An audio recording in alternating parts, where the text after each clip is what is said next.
so I can. Hi, darling, the same for you. Yeah, please send the request so I can allow you to record. Nous n'avons pas juste des systèmes pour la tuberculose, mais nous construisons sur base des ressources qui sont déjà disponibles. Et ici, vous avez un exemple des orientations sur ce que nous appelons des interventions et les priorités. J'ai parlé des priorités pour le gestionnaire et c'est la première fois que dans nos orientations, nous parlons des priorités mondiales. Donc, tout est maintenant dépendant sur le contexte pays, mais de façon générale, c'est ce que nous demandons aux pays de tenir compte. Dans des exemples ici, c'est les diagnostics et les dépistages. Nous voulons maintenant des outils beaucoup plus sensibles. Au lieu de faire des dépistages symptômes, on peut utiliser des applications AI et aussi des tests moléculaires et aussi les exemples de salive. Et aussi, nous faisons la priorisation des dépistages salive.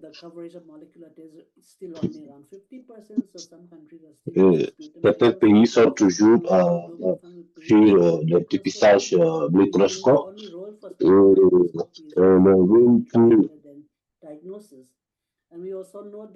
nous savons que nous avons des recherches des cas actifs de campagne et si nous n'avons pas avoir les résultats parce que nous demandons à ce qu'on fait donc le suivi de façon active.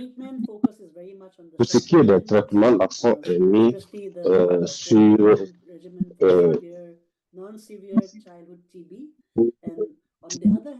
ciblère.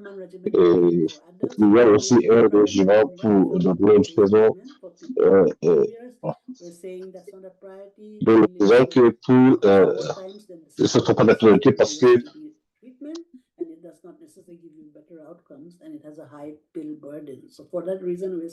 pour ces raisons, disons que ce ne sont pas donc une grande préférence. Pour ce qui est de la tuberculose 2, qui est le régime de 6 mois, donc seulement des personnes qui ne sont pas éligibles aux autres qui font sur le 6 mois. Donc,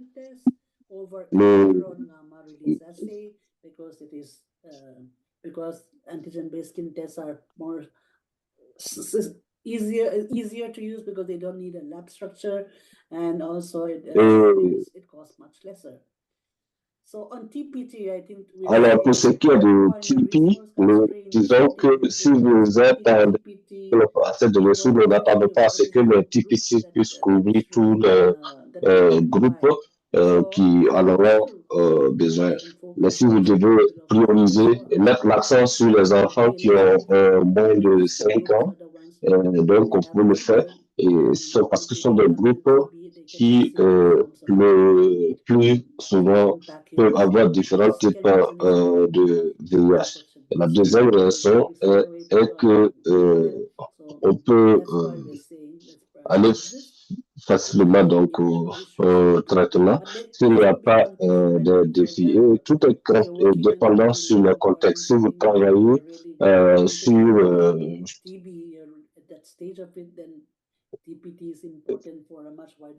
le CPT est important pour de plus grands groupes. Very unlikely that global fund investment will be used in those big costly TB prevalence surveys that in the past we have been funding. So that's low priority now. And then on cross-cutting, I want to point out ce qui est dépistage sont les deux groupes de personnes que nous avons introduits dans le groupe de population fragile. Donc, on a les personnes affectées par l'événement SM. Et donc, ensuite, on a le dépistage transversal pour dire que nous continuons à soutenir des programmes basés sur les données parce que nous savons que les populations clés continueront à faire face donc aux barrières d'accès aux interventions. Okay, so I pull out from the GCA. Alors là, j'ai enlevé donc l'outil de priorisation de GCE 8 sur les soins basés sur la communauté. C'est accessible sur le site. Donc, il s'agit des activations et des activités qui sont prioritaires. C'est ce qui est montré en bullet points. Et quelque chose, par exemple, comme continuer à engager la communauté dans les réponses nationales, continuer à soutenir des services qui s'appuient sur la communauté, l'organisation de renforcement de capacité, tout cela sont toujours des actes de provision. Enfin, ce qui est de partage d'apprentissage et de connaissances au niveau global, à moins qu'il n'y ait pas de lien clair, donc ce sont là des priorités diapositives. Une minute.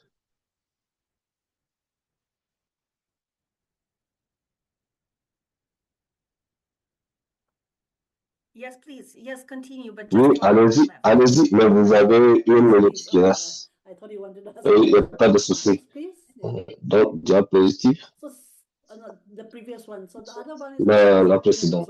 Donc là encore, il s'agit de services transversales. Il s'agit comme les barrières.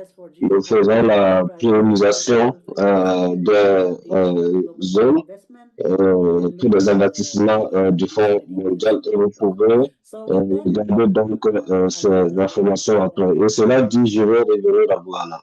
Wow, perfect timing. Thank you very much. Alors, très bon temps. Merci, Gianni. Et nous avons au moins deux questions. Nous dirons 2 mains de vous pour poser les questions. Alors, chers collègues, vous pouvez poser rapidement vos questions. Et je vous rappelle que vous avez la section questions-réponses où vous pouvez poser le maximum de questions. Et je vais donner la parole à Bertrand pour pouvoir poser et nous allons reprendre les présentations. D'accord. D'accord? You could speak now, I guess. Vous pouvez intervenir. L'écho? Could you? Est-ce que vous m'entendez, l'écho? Hopefully it will work. J'espère que l'écho peut intervenir. You need to unmute, like, and then. L'écho, vous pouvez activer votre micro et intervenir.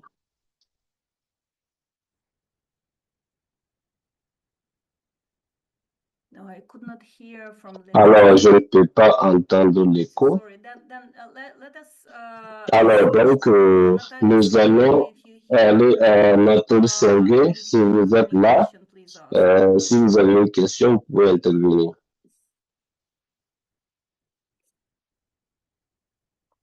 Natalia? Natalia?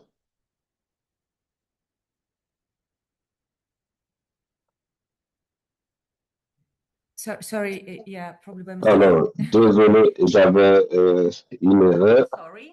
And then Oui. I have Stephen John. Et j'avais Stephen John. Vous pouvez aussi poser votre question. Good morning, afternoon, evening. Alors, bonjour, bonsoir à tous. Ma question, c'est surtout sur le groupe particulier des personnes qui sont affectées par le climat. J'aimerais savoir si les populations qu'on cible de par le passé, comme les pasteurs et les populations migrantes, est-ce qu'ils ne sont pas oubliés dans ce groupe, nouveau groupe? C'est ma question à vous. Thank you. Please, Jamie, do you have Merci. Jamie, est-ce que vous avez une réponse? Oui. pour les populations vulnérables, il y a tout un tableau pour les gens qui appartiennent à ce groupe. Je n'ai pas tout mentionné, mais j'ai juste mis les deux groupes qui sont inclus dans le cycle 8, comme les mineurs, les personnes qui sont dans les prisons ou qui sont victimes de malnutrition, le fumeur ou les personnes qui font l'abus de dos. Donc, ces personnes sont déjà là-bas. J'ai juste mentionné le contexte, puisque le contexte de climat extrême devient de plus en plus fréquent. Et donc, on veut aussi s'assurer que les personnes exposées peuvent toujours continuer le traitement. Donc, pour ces raisons, nous disons que on peut avoir des activités donc, de réponse. Il y a un outil qui permet de s'assurer que les gens bénéficient toujours de traitement même dans ces situations. Suivez la vie de groupes dans le chat. Merci, Jamie, pour cet aperçu général du cadre modulaire et de la priorisation en cycle de temps. Donc, si vous avez des questions, vous pouvez utiliser la section Q&A pour poser les questions. Jamie et les autres collègues du Fonds mondial pourront faire des commentaires et mettre aussi les liens pour tout ce que vous aurez besoin pour préparer donc votre présentation, votre thème. Et nous allons aller à la prochaine étape de notre discussion. Et je vais maintenant inviter le collègue et après le plaidoyer contre la tuberculose pour venir sur les points non négociables pour le cycle 8 et les opportunités que nous avons pour les communautés. Est-ce qu'on peut vous entendre là-dessus?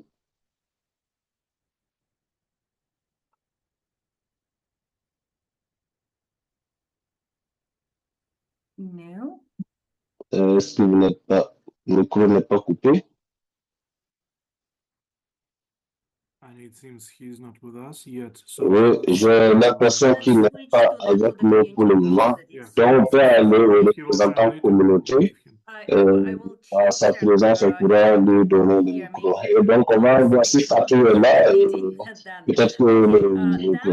Donc, dans l'idée était de partager les défis pour le cycle 7, les défis pour la communauté, les ONC, et voir quelles sont aussi les meilleures parties qu'on pourrait utiliser pour le cycle 8. On a perpétué une communauté de différents pays et de différentes régions.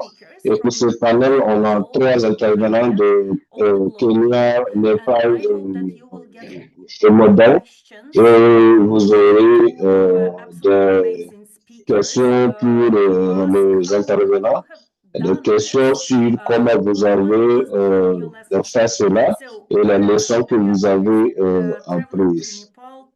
Nous allons aller Népal, Sarah, une collègue directeur exécutif. Sarah. Sorry. Sarah, désolé pour la prononciation de votre nom. Est-ce que vous pouvez projeter ma présentation? Yes, now we will find the slides for you. Alors maintenant, nous allons présenter votre diapositive. I don't see your slides, no. can you open, Sharon, can you open your slide yourself from your, as we tried? Share, no? Yeah. Full Voilà. screen Yes. share. Yeah, we can see the slides. Thank you. Donc, nous pouvons voir la Yeah. présentation. Okay, thank you. Alors, merci Morning, beaucoup good et afternoon, bonjour, bonsoir à Thank you for this tous opportunity. et merci I would like to pour share cette my opportunité. Je vais commencer à partager nos expériences sur le site 7 du Fonds mondial en parlant donc du rôle des communautés dans le ciblage des populations clés et vulnérables à Népal. Alors, selon nos enquêtes, il y a beaucoup de cas de tuberculose non détectés dans la communauté. Plus de 70% des cas n'ont pas ne touchent pas plus de 2 semaines après le dépistage. Et les dépistages n'arrivent à détecter que 20,8%. Et donc, on a besoin d'utiliser d'autres approches pour pouvoir détecter les cas sans symptômes dans la communauté. Sur cette base-là, durant le cycle 7, dans le module de diagnostic et traitement, nous avons reçu une subvention au Népal qui cible les populations clés et vulnérables. Donc, on a fait la cartographie des populations clés de façon locale. Donc, dans les enquêtes réalisées par le passé, 20% d'elles ça contribue souvent aux enquêtes de surveillance. Ce qui veut dire qu'il y a des populations difficiles à toucher ou des zones difficiles à toucher et qui exigent qu'on fasse un mapping total parce que les communautés savent où sont les cas, où sont les populations vulnérables et résidents dans la communauté. Avec le soutien donc des communautés et le gouvernement local, nous avons fait des planifications sur base de leurs recommandations. Les équipes ont fait des dépistages dans les districts ciblés. Et quand on fait ces dépistages communautaires en ciblant les populations difficiles d'accès de janvier 2025 à février 2026, nous avons pu toucher plus de 2000 et 23 000. Et donc, il y a dans ces populations une grande population qu'on ne pouvait pas détecter à travers la salive. Ce qui veut dire qu'on a pu réduire les dépistages non nécessaires à travers des tests moléculaires qui sont chers. Donc, à travers ces approches, on a pu détecter plus de 300 cas qui représentent, où nous avons pu en tout cas identifier 8% des cas qui sont diagnostiqués. Et dans le cas détectés, 98 ont pu être mis sous traitement. Donc, avec des financements focus communauté, on peut travailler à réduire donc les coûts et ce qui est très encourageant quand on veut retrouver des cas tuberculeux sans symptômes. Et parmi les populations détectées, il y a 53% étaient des femmes et on a donc pu augmenter leur accès aux services. Des femmes qui travaillent dans des zones difficiles d'accès et donc, le total, 69% étaient diagnostiqués au niveau clinique. Le message clé ici est que si le pays, le Fonds mondial, les donateurs veulent vraiment augmenter les investissements dans les pays, on a besoin d'une équipe médicale très bien formée, c'est-à-dire un panel clinique pour pouvoir soutenir les cas diagnostiqués à travers des interventions cliniques. Parce que nous avons trouvé que plus de 70% sont détectés par des équipes cliniques engagées au niveau clinique. Pour ce qui est des populations clés, nous avons une pratique de dépistage chaque année et nous avons trouvé que le résultat est très encourageant. Le nombre de cas que nous avons diagnostiqués dans les prisons est de 2 à 3% et plus élevé que la population générale. Donc, c'est un programme que nous devons continuer à financer pour le cycle 8, surtout ciblant les populations pénitentiaires. Ce sont des informations des données. Alors, les leçons que nous avons apprises de nos interventions est que plus de la moitié des les TB n'ont pas de symptômes, nous parlons de l'élimination de la tuberculose. Et si nous n'arrivons pas à détecter la tuberculose sans symptômes, il y aura toujours des transmissions silencieuses au niveau communautaire. Donc, la sélection des populations vulnérables avec le soutien des acteurs communautaires importants et doit être maintenu.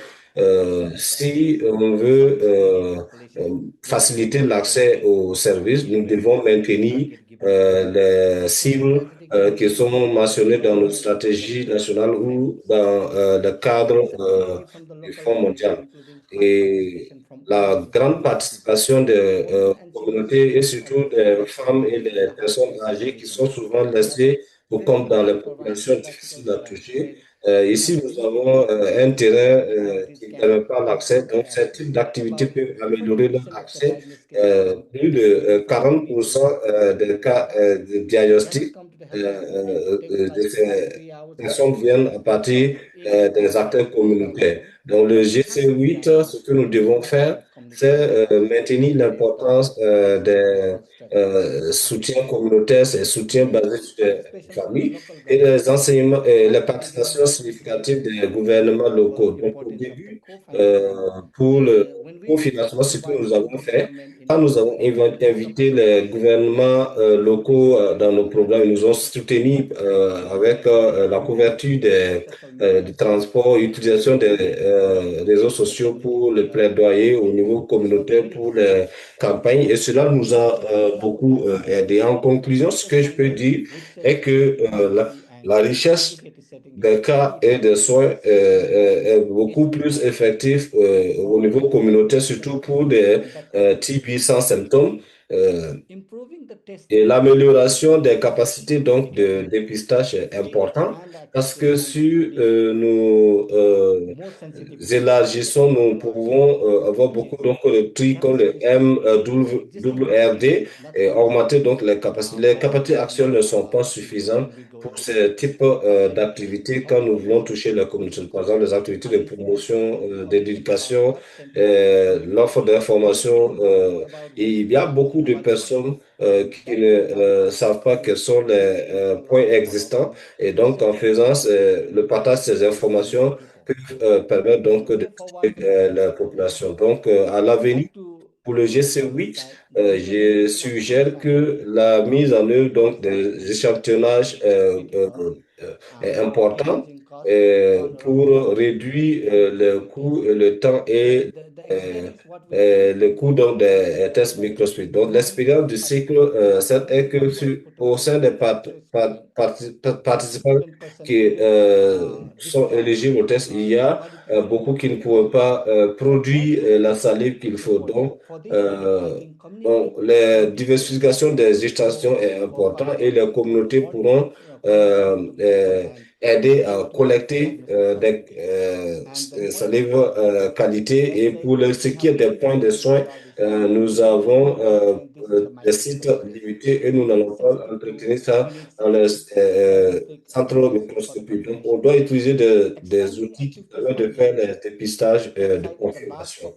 Et et cela demande une équipe engagée. On ne peut pas le faire seul. Il faut des ressources pour pouvoir donc adresser. Si on veut vraiment réduire les incidences de la tuberculose de 10% chaque année, on a besoin d'une équipe engagée pour travailler avec les communautés. Et si on continue donc à utiliser l'approche traditionnelle, on ne pourra pas décharger donc la charge TB au niveau communautaire. Et ce que nous avons identifié, c'est la stigmatisation et la discrimination sont les grandes barrières donc d'accès aux soins. Donc le plaidoyer à tous les niveaux, du niveau central au niveau communautaire est important pour la mise en œuvre des interventions communautaires. Et c'est tout ce que je Thank you pourrais very, dire. very much for Merci presenting your infiniment lessons pour learned and ces examples. leçons et We will have ces exemples. Nous avons questions au moins maybe in the session trois for next semester. questions And we are now pour la moving question et next réponse et country, nous allons Belarus, aller and aux some of deux the exemples questions we pays could et not certaines de answer ces still questions written qui in pourraient ne pas être répondu en commentaire, on pourra revenir sur ça. Et nous allons inviter Moldova. Sarah, est-ce que vous pouvez euh, arrêter le partage de votre écran? Merci bien.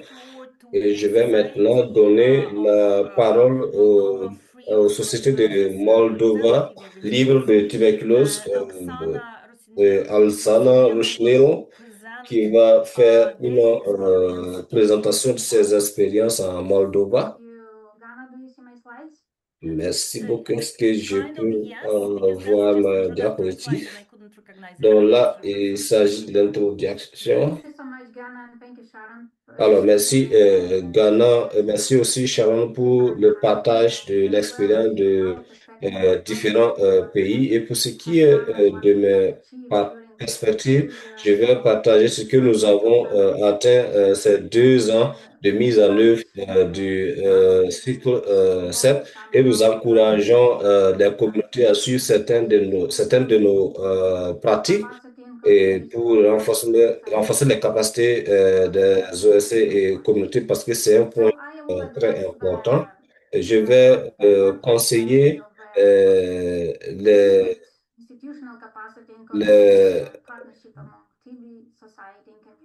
les communautés. Nous reconnaissons que nous ne sommes pas souvent, nous ne touchons pas souvent les capacités régionales. Les organisations qui offrent les services sont au niveau national et nous devons adresser ce gap pour nous assurer que nous engageons significativement les OSC dans la formulation des politiques et la mise en œuvre des politiques et bien d'autres réponses ciblées dans les pays. Pour ce qui est des orientations de l'OMS, nous savons que pour créer un environnement pour l'engagement communautaire, nous devons adresser les éléments clés et nous devons voir quelle est la situation pays, savoir quels sont les cadres politiques, quel est le soutien juridique qu'on a dans les pays qui pourrait permettre aux OSC et personnes affectées par la tuberculose à continuer à répondre au cas. Et ne pas uniquement avoir la législative, mais des outils qui peuvent permettre l'engagement des organisations de la société civile.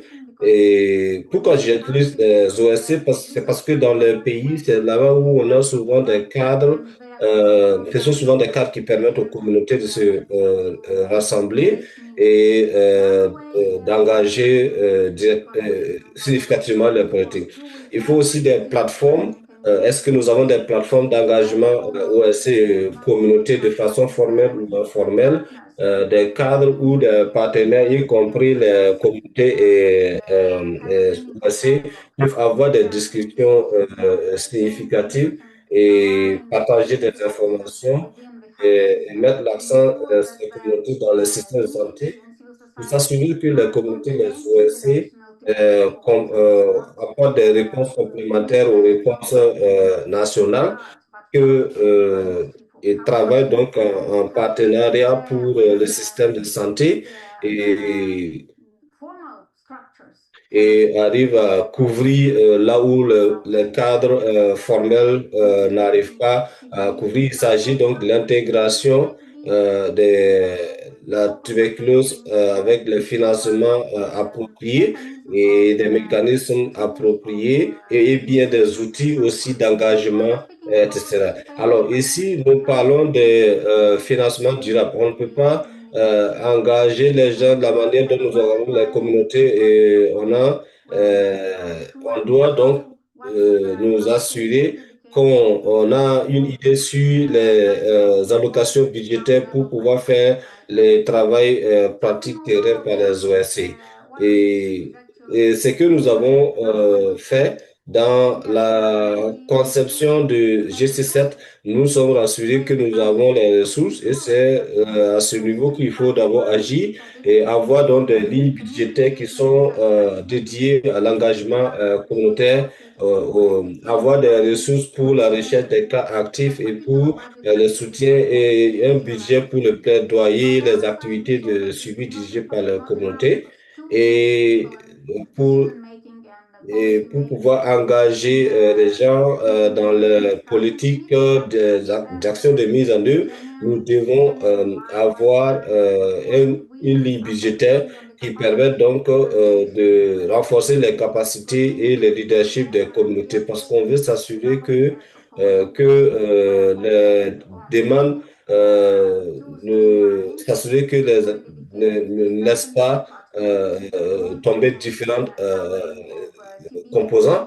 Et donc, on doit s'assurer que les représentations communautaires sont prises en compte, qu'ils ont observé dans plusieurs endroits. En tant qu'organisme de euh, coordination, nous avons une ligne budgétaire séparée pour les communautés. Une nuance que nous avons pu faire au niveau pays, c'est de s'assurer que les communautés ont des plateformes spécifiques pour pouvoir discuter des innovations et que cela a un impact sur les communautés et cela permet euh, d'avoir d'avoir un plaidoyer qui conduit à à des résultats et permet donc de faire le dépistage de toute la population. Alors, quels ont été les résultats? Nous avons organisé des réunions pour discuter les progrès et formuler des recommandations et aussi réfléchir sur les défis. Donc, quand nous avons commencé à travailler, il y a toujours des défis et on doit toujours avoir une voix unifiée des communautés pour pouvoir donc aller au ministère et leur dire voici ce qui marche bien et voici ce qu'on peut améliorer. On s'assure que on organise donc ces ateliers pour renforcer les capacités des différentes organisations des ateliers pour pouvoir partager donc les recherches et aussi pour développer les positions communautaires sur des questions communautaires dans la mise en œuvre de la subvention et des activités aussi qui sont partie donc de la réponse nationale dans le pays. Et le point suivant, c'est l'engager les discussions politiques et s'assurer que nous avons une voix unifiée. Et je pense que c'est un point où nous savons que les communautés sont différentes, les organisations sont différentes, les priorités de les organisations sont aussi différentes. Donc, quand on approche les gouvernements, on doit toujours avoir une voix unifiée et c'est ce qui pourrait nous permettre d'avoir beaucoup plus de chances. Alors, quelles sont les ressources et quels sont les résultats dont nous avons pu faire un travail de renforcement des capacités institutionnelles et de développement de leadership et de plaidoyer.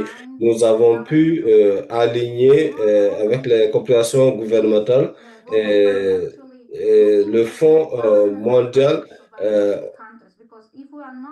Si nous ne travaillons pas à aligner avec ce que fait le pays et le coût des services, nous allons faire face à des opportunités ratées. Nous devons savoir ce qui a lieu, voir les attentes des pays et c'est pour cette raison que chaque organisation avec laquelle nous travaillons euh, euh, cherche à avoir donc la certification et des obligations que les organisations ont pour pouvoir travailler, avec donc le soutien apporté par la subvention. Nous avons fait des engagements dans différents processus. Même aujourd'hui, le pays a adopté une nouvelle stratégie de réponse à la tuberculose pour les 5 ans à venir et cela a été fait avec le feedback communautaire et des OSC. Donc, la participation des OSC participe à ces opportunités. Il ne s'agit pas juste des opportunités soutenues par le Fonds mondial. Il s'agit de partager des informations sur les opportunités mondiales et qui sont aussi une possibilité de pouvoir participer de façon active. Aussi, nous avons fait beaucoup de communication euh, à travers un groupe communautaire qui a plus de 40 membres OAC et nous faisons donc des mises à jour au niveau national et aussi au niveau global. À travers les discussions, nous avons développé une plateforme et produit des documents qui ont été soumis au ministère de la Santé. Nous apportons des feedbacks sur la priorisation des interventions dans le programme national. Et aussi les représentants communautaires au niveau CCM ont plus de souvent 3 ou 4 représentants et il y a un représentant donc des survivants de TB résistants aux antimicrobiens. Alors, pour ce qui est de l'engagement communautaire dans la mise en œuvre, nous devons parler toujours de finances. Il faut des allocations domestiques de recherche des cas actifs et, et, et Et donc, c'est utiliser le même coût, un bon indicateur que nous avons dans la réponse TB. Donc, dans le cycle à venir, la Moldovie est dans sa dernière chance de renforcer les différents points qui doivent être renforcés parce que nous n'avons plus de tout subvention. Ce qui est aussi important à mentionner est que nos organisations de la plateforme tuberculose, nous avions insisté que toutes les organisations qui travaillent plaident pour les fonds domestiques. Si nous voulons pouvoir avoir dans les résultats, nous devons essayer de s'assurer que les gouvernements apportent le financement national pour la recherche des cas.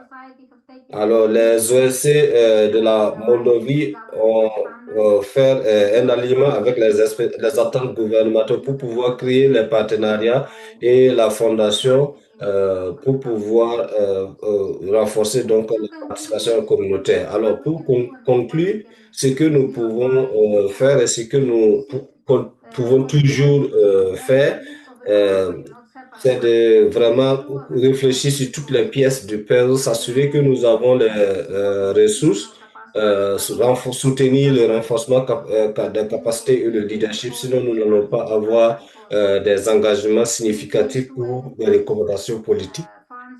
Et nous devons nous assurer qu'il y a des opportunités de continuer l'engagement communautaire. Et nous ne devons pas oublier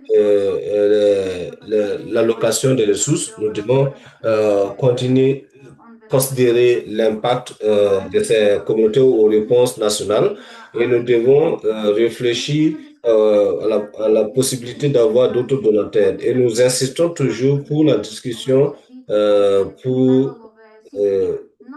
au niveau CCM, mais pas uniquement.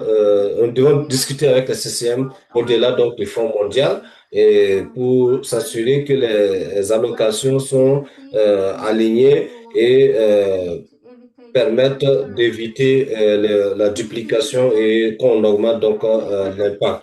Et nous devons utiliser les indicateurs CLM et nous parlons de communauté. Donc, il faut qu'il y ait des chiffres et des proportions pour l'allocation donc des ressources.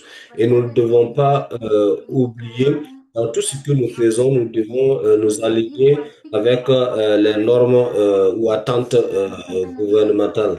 Donc, si nous parlons de durabilité, nous parlons aujourd'hui de durabilité. Donc, on doit savoir quelles sont les réalités terrain, sinon nous risquons de perdre des ressources et nous n'allons pas donc en profiter. Et il y a aussi le besoin de partenariat. Nous devons parler plus, nous devons coordonner plus et nous devons comprendre que nous sommes des acteurs complémentaires et que cela permet donc d'être efficace. Et bien que l'engagement communautaire est important, nous devons nous assurer que toutes les interventions servent les priorités de toutes les personnes affectées par la tuberculose. C'est tout ce que je peux dire. Merci beaucoup pour ce message fort, Oksana. Et il y a beaucoup de questions et réponses dans la section questions et réponses. Et j'encourage tous les participants à aller et vous allez voir des réponses aux questions qui sont posées. Et dans la réponse, il y a des informations additionnelles que vous pouvez trouver des panélistes. Et je vous encourage à lire donc la partie questions-réponses. Et nous allons aller à Kenya. Et Stephen Anguva, coordinateur national des réseaux des champions TB, va faire la présentation de leur expérience. Steve. Et on va faire un mode présentation.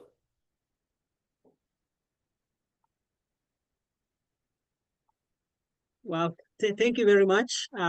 Good morning, good afternoon. Alors, merci beaucoup, bonjour, bonsoir, et j'espère que vous allez bien. Donc, toutes mes salutations du cœur de Kenya. Je suis Steve Anguva, coordinateur du réseau tuberculose au Kenya, et c'est un plaisir de partager au nom du Kenya. Et je salue tous les champions TB Kenya et de la région de l'Afrique de l'Est. Et je vais commencer ma présentation. L'accent, c'est la réduction des barrières d'équité, droits humains et genre en termes d'accès aux services TB. Donc, en renforçant sur base de ce que Oksana a dit, je vais présenter ce que nous faisons GC7 et ce que je propose comme continuité pour le GC8. D'abord, nous devons comprendre les barrières invisibles que nous essayons d'adresser pour lever les barrières humaines. Premièrement, on a le coût. Chaque fois nous parlons de TV, aux communautés, nous leur disons que le service est gratuit, mais il y a toujours des barrières de pauvreté et le stress économique. Même si le traitement est gratuit, les patients ont toujours à soutenir le coût de transport pour rejoindre les centres. Deuxièmement, il y a la question de perte de revenus. Si vous n'avez pas à manger, eh bien, vous ne pouvez pas retrouver la santé. Donc, le traitement, on a besoin d'abord d'avoir quelque chose à manger. Donc, ça fait un aspect important à considérer pour le cas de tuberculose. L'autre élément, c'est le coût des besoins des enfants. Et cela aussi est lié au gap de financement. Donc, quelqu'un qui a les médicaments, mais qui ne peut pas les prendre à cause donc des autres besoins, et cela retarde donc l'accès donc au traitement. Deuxièmement, c'est l'isolement social. Le plus souvent, quand les gens ont la tuberculose, ils perdent leur emploi. Ils sont rejetés par les membres de la famille. Ce sont des types de stigmatisation que nous voyons chaque jour, et cela amène les gens à ne pas aller dans les services pour la santé. Et le plus souvent aussi, quand vous partez dans une communauté, les médicaments ne sont pas là et il faut revenir la deuxième fois. Donc, les allers-retours dans le centre pour les médicaments qui sont liés souvent à des chaînes d'approvisionnement qui ne sont pas fonctionnelles. Et il y a aussi le manque de médicaments peut conduire à la non-poursuite des traitements, et les gens peuvent finir par développer donc les cas de type résistant aux médicaments. Et donc, quelques défis critiques sur la question d'équité et accès. On a d'abord les barrières socioculturelles genre, et comment est-ce que ces barrières s'expriment? Ce sont les normes de masculinité.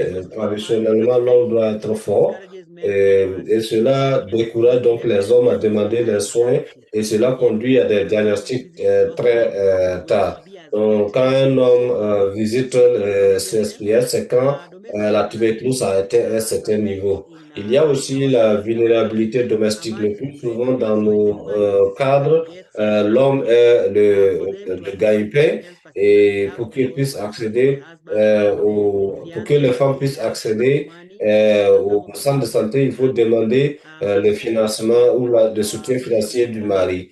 Et aussi, il y a les travaux domestiques qui obligent les femmes à prendre soin des enfants et des maris. Donc, un autre point, c'est la stigmatisation et la discrimination.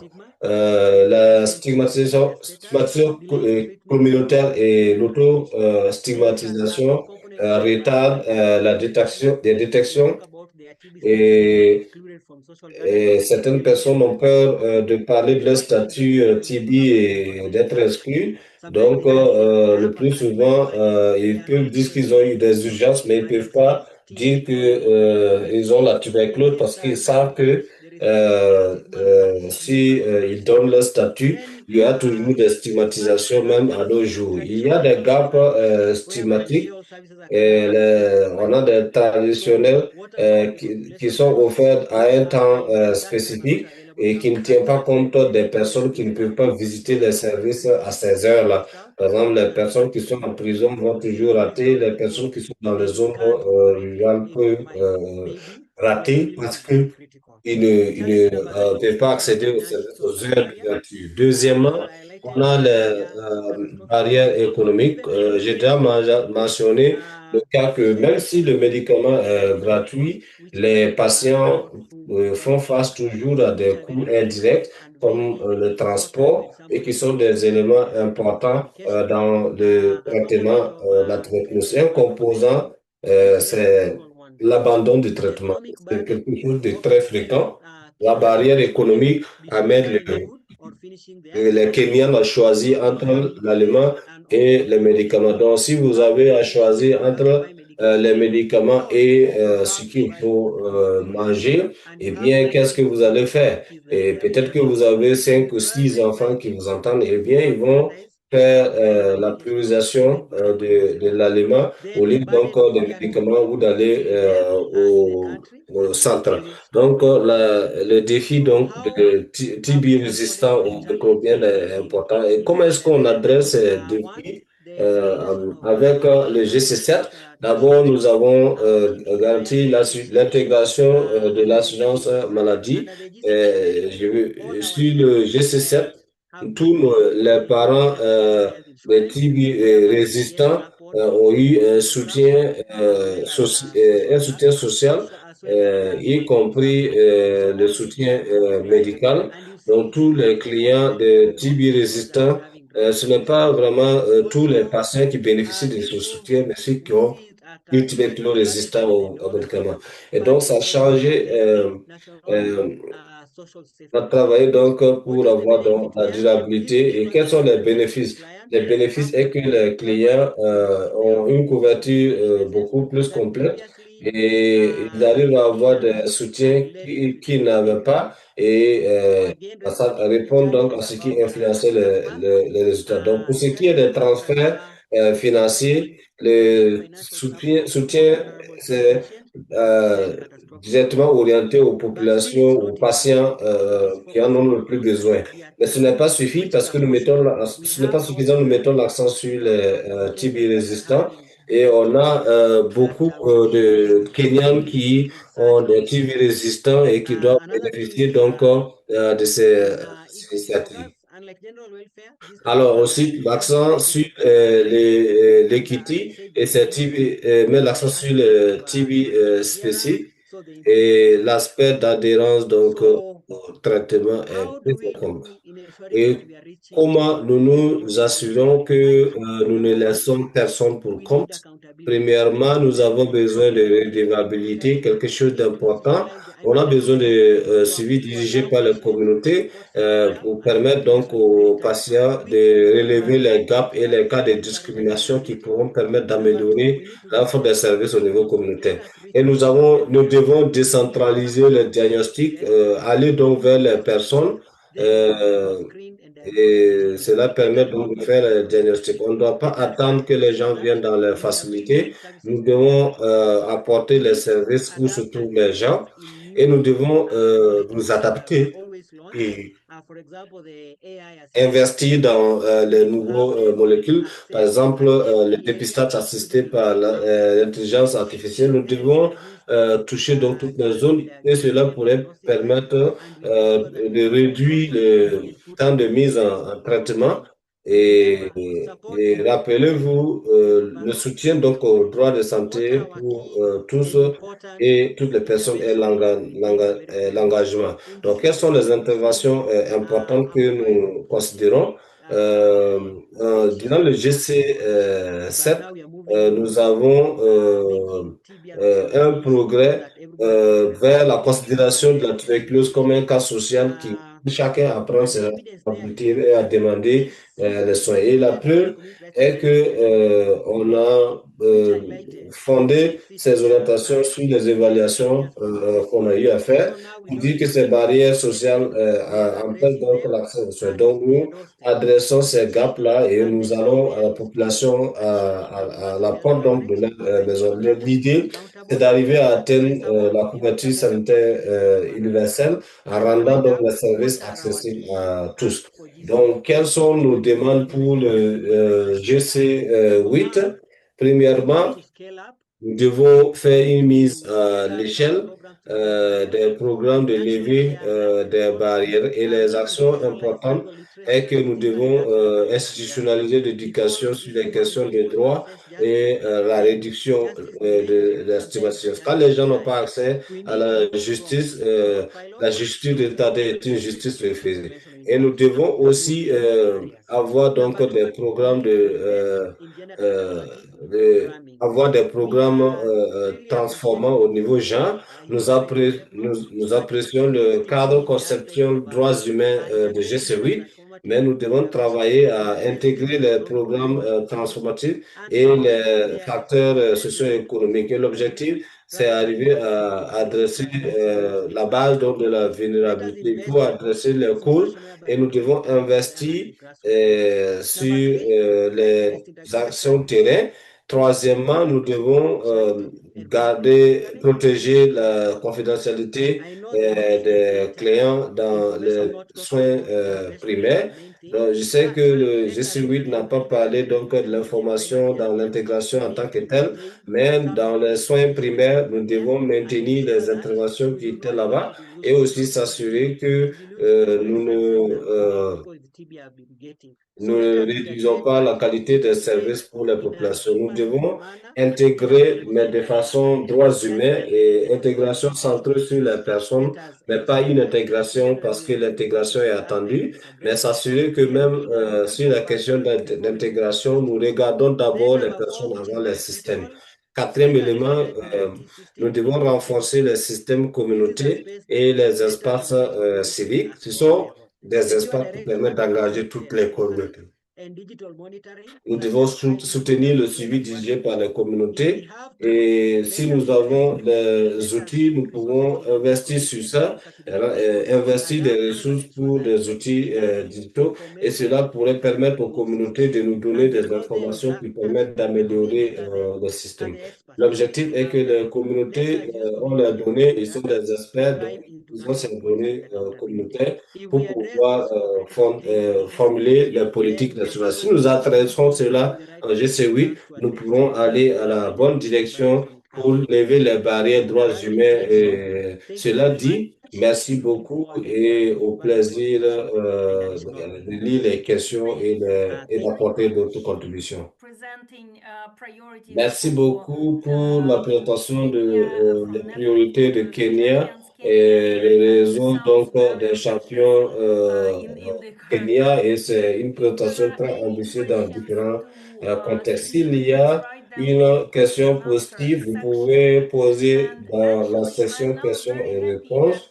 Et je suis très ravi que nous avons un outil Schengen pour coller un acteur de plaidoyer pour la traité. Donc, un outil que vous pourrez pouvoir utiliser pour et vous pouvez aussi intervenir sur les points non négociables pour le cycle 8 et aussi les opportunités et leurs possibles impacts sur vos évaluations. Disons tout à vous. Hi, I just wanted to check Alors, my PPT will be j'aimerais I faire believe ma you might have a slide présentation. J'ai une courte présentation à You could share it, présenter. Doctor. Est-ce que je I peux can share. partager mon écran?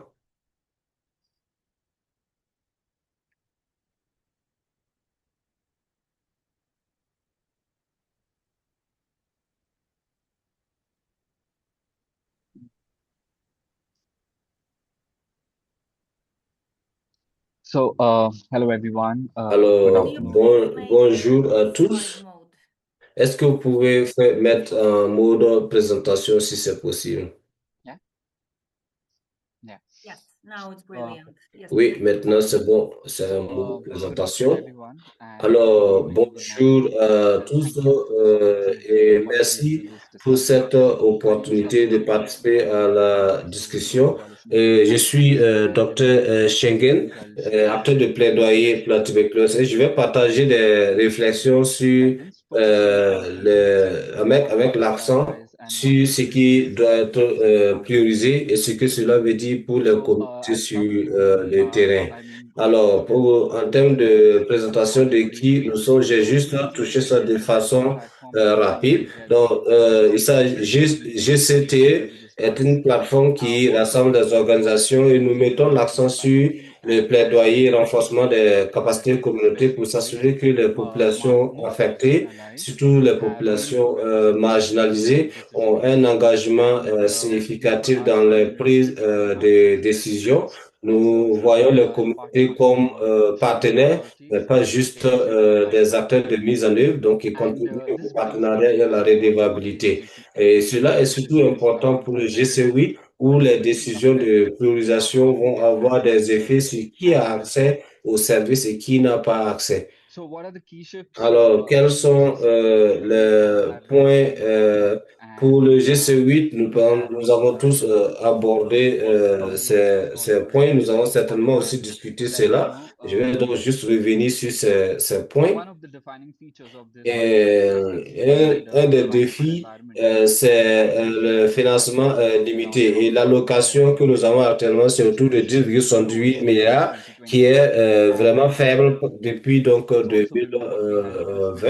Et c'est aussi en dessous des attentes et des cibles également. Et aussi, GC8 a introduit une approche structurée qui sont les interventions clés que les pays doivent avoir dans leur demande de financement. Aussi, il y a exclusion, ils doivent expliquer. Donc, on a l'intégration à travers la tuberculose, le VIH et la mise en œuvre. Et donc, tout cela montre qu'il y a un changement vers des approches standardisées et une réduction donc de flexibilité. Donc, des perspectives communautaires, la question c'est est-ce que ces priorités vont vraiment permettre de toucher les populations qui sont toujours laissées pour compte. Et quand on les met ensemble, ces orientations veulent dire que les programmes pourraient avoir moins de ressources avec donc une approche beaucoup standardisée. Alors, pour nous, quelles sont les priorités communautaires? Alors, des perspectives communautaires, ce qui doit être priorisé, ce ne sont pas les outils, mais surtout l'accès à ces outils. Alors, GC8 met l'accent sur la mise à l'échelle des diagnostics, y compris les points de soins rapprochés et aussi le ciblage donc de l'accès universel. Et même jusqu'au Mais à ce jour, il y a toujours des millions de personnes qui ne sont pas prises en compte et la plupart sont des cas invisibles à cause donc, de stigmatisation et discrimination qui repoussent des systèmes. Et donc, on a besoin d'investissements beaucoup plus efficaces, y compris des investissements pour les cas de tuberculose résistants aux médicaments. Et ce qu'on doit, les demandes pour les types de dépistage pour les populations spécifiques sont des pas importants pour l'avenir. Et la question des communautés, c'est est-ce que ces interventions vont vraiment atteindre les populations où elles sont, où on va toujours attendre à ce que ces personnes naviguent les systèmes qui ne sont pas souvent des systèmes ouverts à leurs besoins. Et sans les systèmes communautaires, sans les systèmes de confiance, les meilleures politiques n'auront toujours pas d'impact. Et le plus souvent, ces aspects non médicaux, comme le soutien communautaire, peuvent influencer la demande donc, des services de santé. Et pour ce qui est des réponses tuberculose, cela veut dire que l'amélioration des outils ne sera pas suffisante. On doit nous assurer que ces outils sont vraiment arrivés au niveau communautaire où on en a besoin. Donc, quels sont les points non négociables selon GCT? L'engagement communautaire doit être significatif à toutes les étapes et inclus donc dans les prises de décision.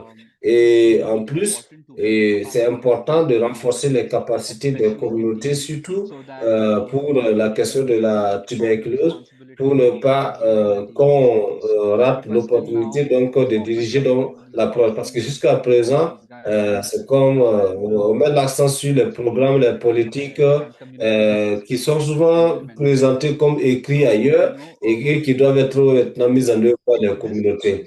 Et pour qu'il y ait un changement, les communautés doivent être renforcées pour pouvoir identifier les gaps et pouvoir engager le système et les rendre redevables et surtout orienter les actions vers ce qui bénéficie aux communautés, mais pas uniquement ce qui permet d'adresser les indicateurs des donateurs. Et nous devons nous assurer que un des points non négociables qui est le suivi dirigé par les communautés. On doit faire la protection du suivi dirigé par les communautés. Surtout que maintenant, les pays travaillent sur les priorités pays. Quelque chose qui est aussi non négociable, c'est l'investissement sur les droits humains et le genre, qui sont souvent des aspects non médicaux, mais qui impactent les résultats. Donc, nous ne pouvons pas garantir l'accès si les aspects droits humains ne sont pas adressés. Et il y a toujours beaucoup de barrières empêchant donc les gens d'accéder aux soins. Et finalement, toute la conversation, ce que nous essayons donc de dire est que l'accès doit toujours être au centre. Donc, le diagnostic doit être disponible aux populations où elles sont. Et quand on parle de cela, nous incluons aussi les personnes vivant avec le VIH parce que il y a des endroits où les POC sont disponibles, mais il y a toujours, par exemple, souvent des éléments métants. Donc, ça finit par rendre les personnes qui ont besoin de services silencieux. Nous devons maintenir toute la population en tête quand nous pensons aux outils leur ciblant. Alors, sans cela, les communautés vont continuer à faire face aux barrières, même quand le service existe de façon technique. Donc, le risque et les réalités, et ce que nous anticipons et ce que nous pensons doit être considéré. Le GC8 a des opportunités pour les réponses. Par exemple, l'accent sur l'intégration et le renforcement des systèmes pourra améliorer les réponses aux besoins communautaires. Aussi, nous devons être réalistes sur les défis dans ce cycle de financement. Nous savons qu'il y a des millions de personnes avec la tuberculose qui ne sont pas encore diagnostiquées et pour les cas résistants aux médicaments, ils sont très peu reçoivent le service qu'il faut. Et tout ce contexte, et il y a des preuves que les communautés pourraient être dépriorisées si une attention n'est pas faite. Donc, de notre expérience, il s'agit là des exemples au niveau des communautés. Nous voyons toujours des gens qui qui se retirent des soins, pas parce que les services ne sont pas disponibles, mais parce que les services ne sont pas accessibles ou n'ont pas été conçus pour eux. Et un des éléments, c'est la stigmatisation et la discrimination. Euh, donc, la question n'est pas qu'est-ce on priorise, mais qui bénéficie de la priorisation. La priorisation veut dire beaucoup de choses en fonction des perspectives et a un rôle sur la réponse générale donc, à la tuberculose.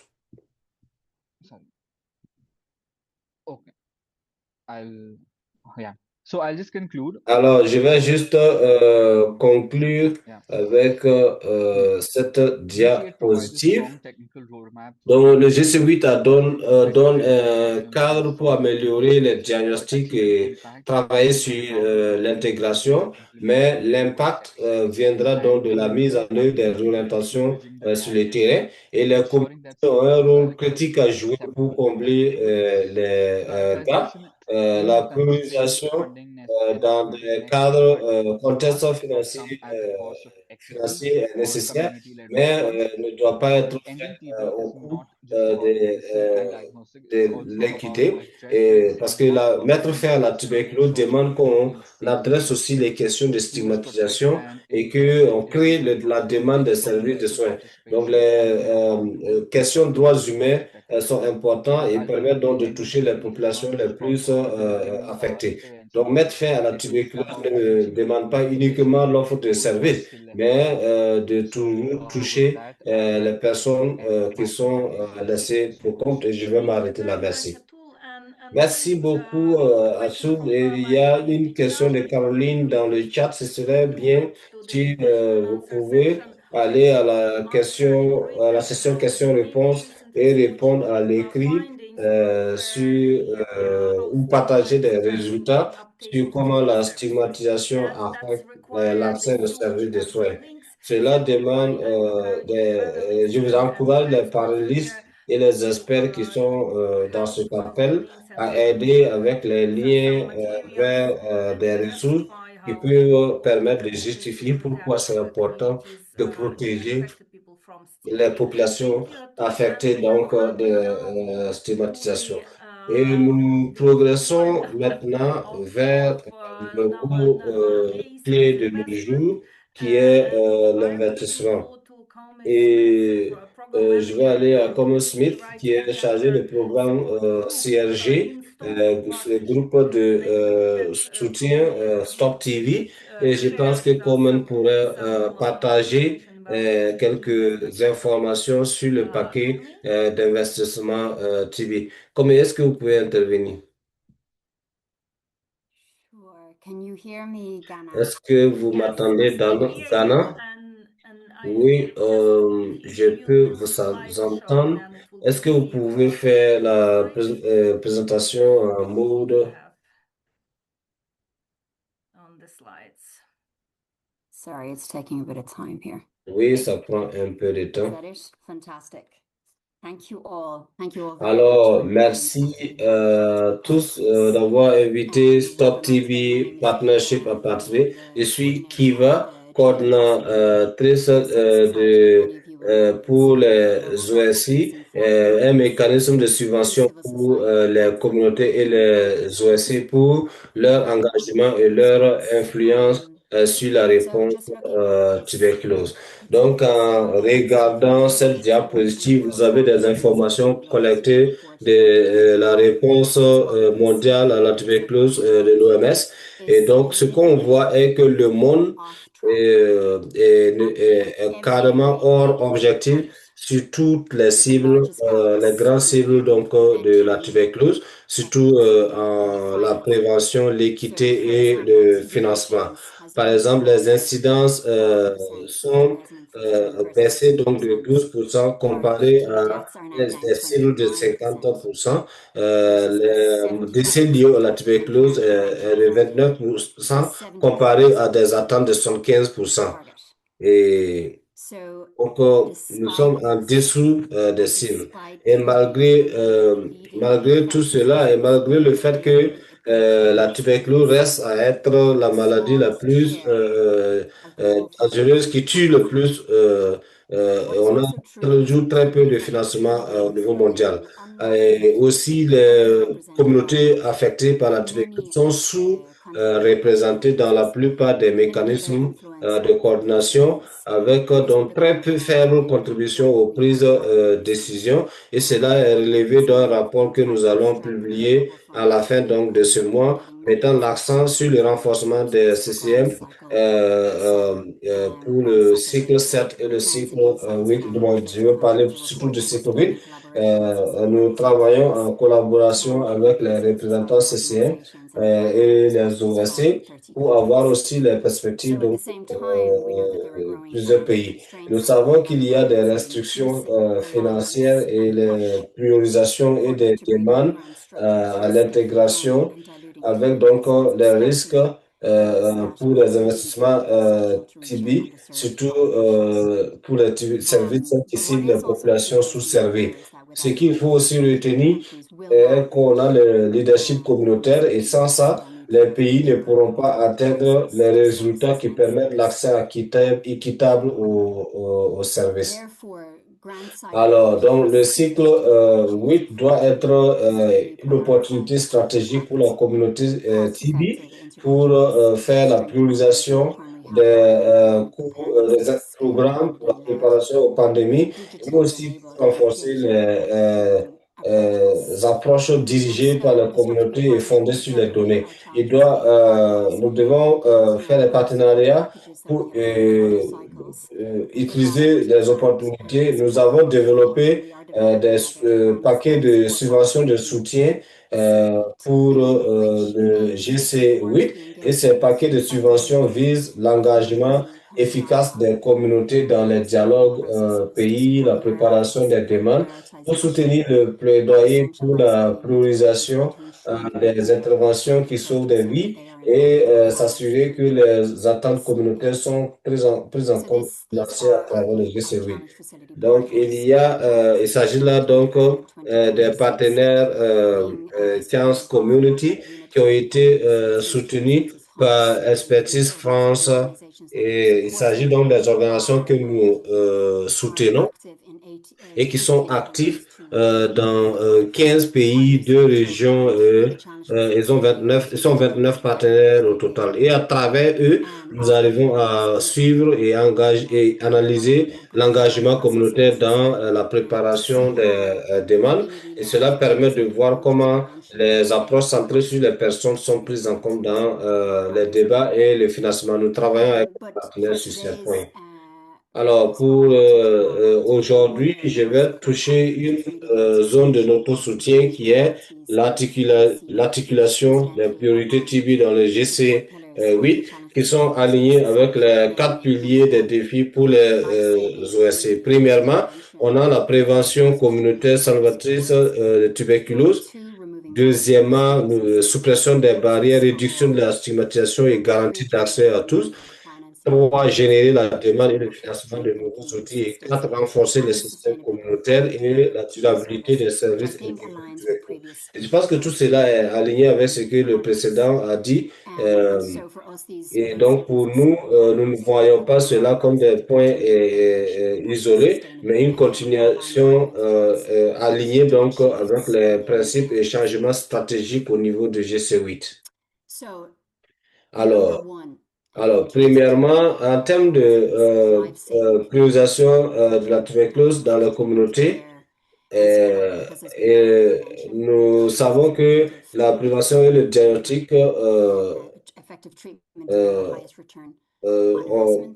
et un traitement efficace offrent de meilleurs retours et permettent donc d'avoir des réductions sur le coût des systèmes à long terme.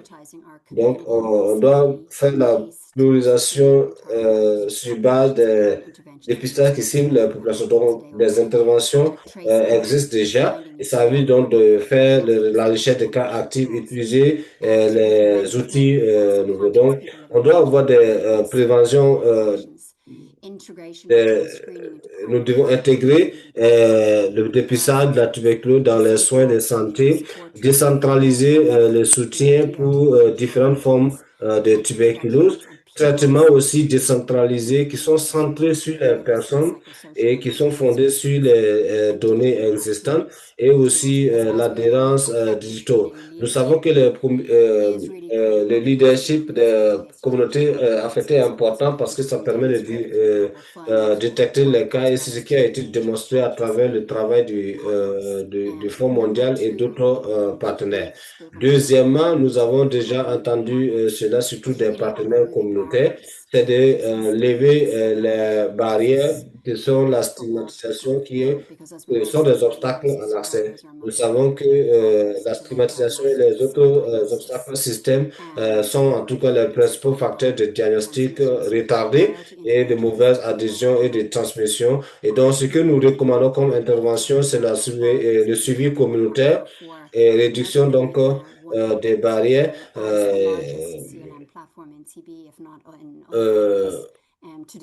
Et aujourd'hui, comme vous le savez, nous avons presque un demi-million de personnes engagées dans One Impact, réduction de la stigmatisation et intervention pour surmonter d'autres barrières systémiques. Et donc, au niveau du One Impact, nous avons un rapport global, y compris un portal Stigma, qui collecte toutes les données que nous avons générées à travers l'évaluation Stigma. Et ces données ont montré que la stigmatisation reste toujours la barrière principale d'accès aux soins.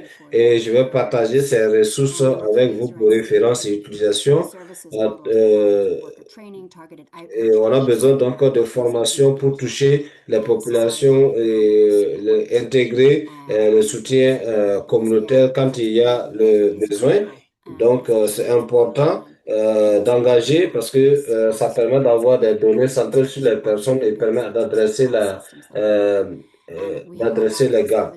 Et nous avons la plupart de ces preuves. Si vous partez sur le site de One Impact, nous avons des études de cas qui regardent comment le suivi dirigé par les communautés arrive à adresser donc les barrières d'accès aux soins.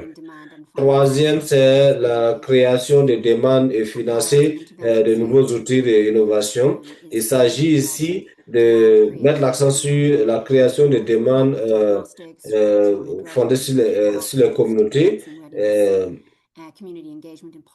l'engagement communautaire dans les espaces de dialogue et à travers les mécanismes de contrat social, plaidoyer pour la mobilisation des ressources au niveau pour des interventions durables, réformes politiques et juridiques pour institutionnaliser les rôles communautaires. Donc, il s'agit vraiment d'un écho de ce que les partenaires communautaires ont déjà dit et il y a de très bons exemples qui ont été présentés à travers l'UNAID qui montrent l'importance donc des communautés et la création des demandes pour les services.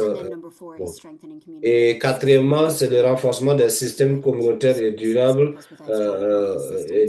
des services intégrés de tuberculose.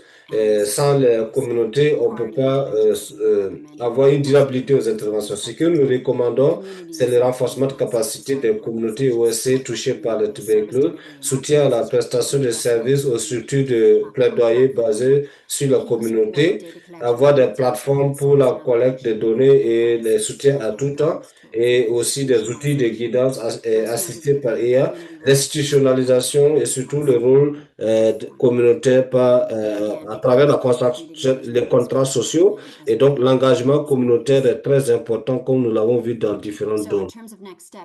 Alors, en termes de prochaine étape pour Stop TB Partnership, nous allons publier le rapport CCM que nos partenaires pourront utiliser pour garantir une meilleure représentation et permettre donc aux représentants CCM, TB CCM, et ça sera pour apporter des orientations au secrétariat du Fonds mondial.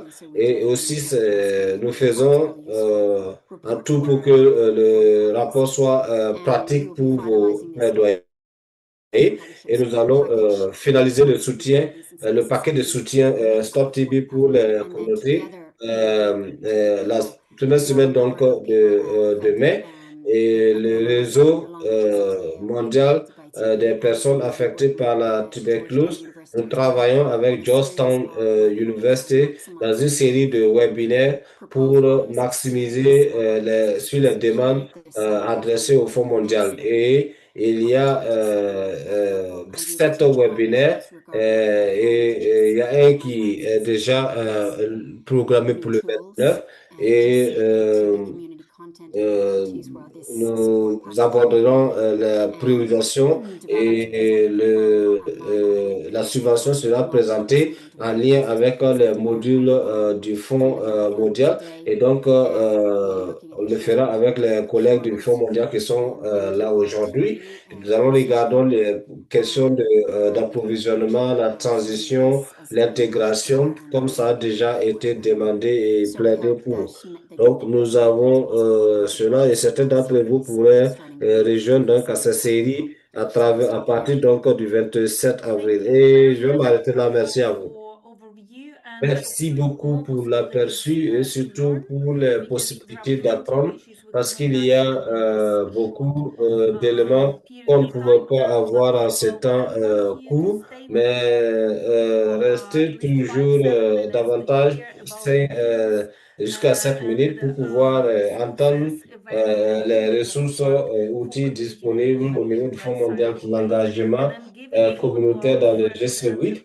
Et je vais donner la parole à le local expert communautaire de la CRJ au niveau du Fonds mondial. Et Luca, je sais que le temps est très court, mais on veut s'entendre sur les outils et les possibilités d'assistance technique, ce que les communautés peuvent utiliser maintenant. À vous. Je vois la présentation, mais je ne vous entends pas.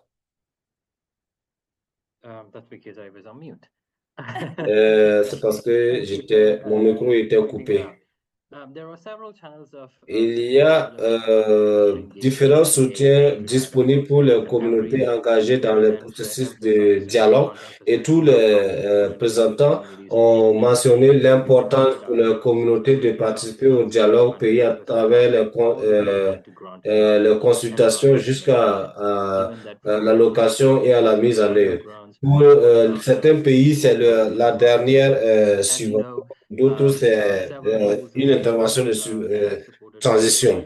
Donc, il y a des soutiens apportés et des outils CRJ disponibles. Et je vais commencer avec les 2 canaux de soutien disponibles. On a l'assistance technique à court terme et le soutien rapide à l'engagement.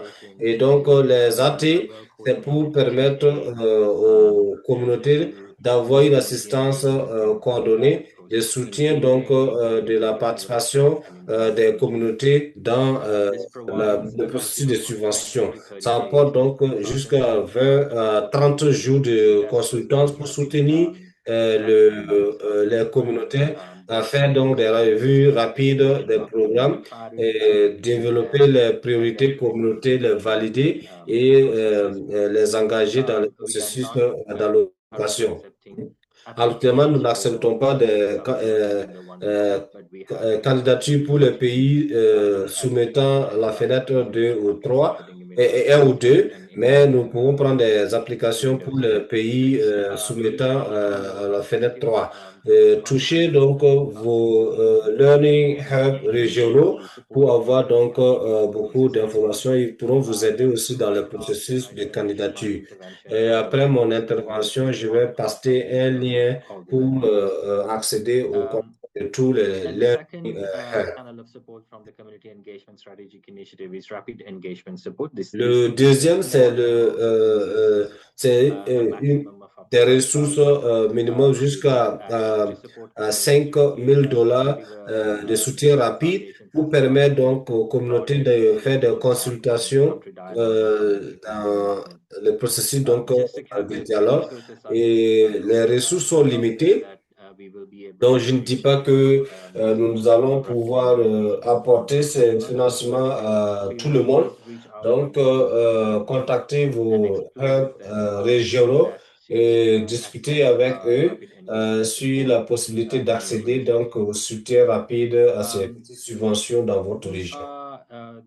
Il s'agit là des différents hubs d'apprentissage des différentes régions et je vais poster le lien. Vous pouvez les accéder à travers le lien et si vous les contactez, ils pourront vous aider à explorer les possibilités d'engagement.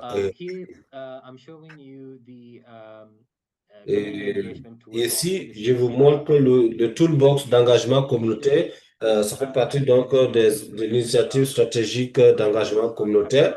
Et il y a beaucoup d'outils catégorisés et nous ferons la mise à jour de ce toolbox et ça sera fini d'ici la fin du mois avec la mise à jour des outils et qui pourront vous soutenir dans les consultations pour le dialogue, l'engagement dans l'allocation des fonds, demande d'assistance technique et tous ces éléments seront adressés dans le toolkit.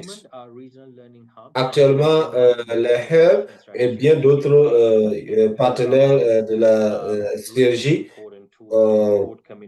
produisent des outils qui permettent de soutenir l'engagement communautaire dans le processus. Là, il s'agit de 6 outils sur lesquels ils travaillent, y compris la consultation GCI, qui vous donnera un aperçu sur l'organisation des consultations communautaires et ce qui doit être considéré dans le GC8. Tout cela est déjà publié. Un outil de soutien à la transition, un outil qui vous permette de comprendre l'idée de la transition et de la durabilité et comment ça sera discuté dans le GC8. Ensuite, l'intégration des services est un sujet clé. C'est comment est-ce que la communauté doit comprendre l'intégration, comment est-ce qu'on présente ce sujet, différents cadres de dialogue et de discussion dans le processus. Ensuite, on a l'outil de coût communautaire, c'est un outil qui permet aux communautés de pouvoir avoir. Donc, c'est important que la priorité communautaire entre dans les demandes. Et enfin, un guide communautaire sur le RSSH et cela est en finalisation. Il pourrait être disponible à la fin donc de avril. Et c'est la fin de ma présentation. Une fois de plus, juste dire que tous ces soutiens sont disponibles à travers vos hubs régionaux. Donc, n'hésitez pas de toucher les coordonnateurs de vos hubs et discuter avec eux le type de soutien qui est disponible pour vous pour un engagement dans les GC8 et je vais mettre le lien vers les contacts de ces hubs.